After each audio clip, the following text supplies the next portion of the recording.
thêm cao hôn áo nó xây vòng mẹ xe hung ping đinh tia nó xây yo Israel mi te dia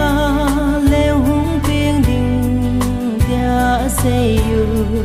Israel te đinh riêng hi lâu van tôi đinh lệ nông lệ cây đinh ở hung hi tai hung mun Bethlehem zo nu te eri joy lai le kan an ko nga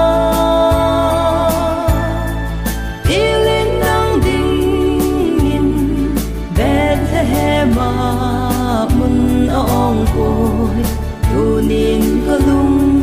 sung bong ina al hun na dim mun ong e o ka pakai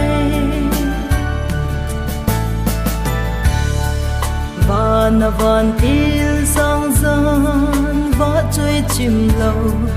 halal to na lâu bi a hin da hang lấy đến chốn xịt na thì te ding sa ho hu do tin lâu bi mun lâu bi sa yin al hem zo tai mun noi nung pen gan an kong sung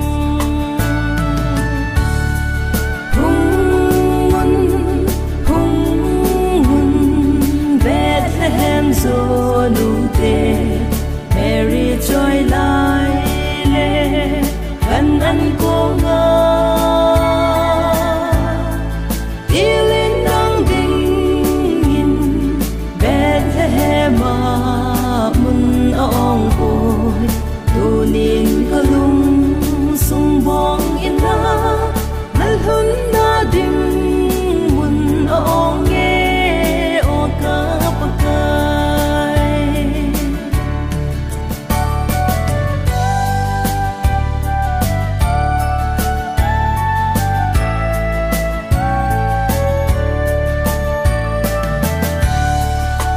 hân đầm u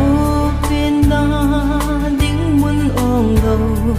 vô dinh hun in hôm qua lung mol na him sum le bai ngay cho nan alo dim tai na lung sung chu leng lâu pi lun nan ding mun chu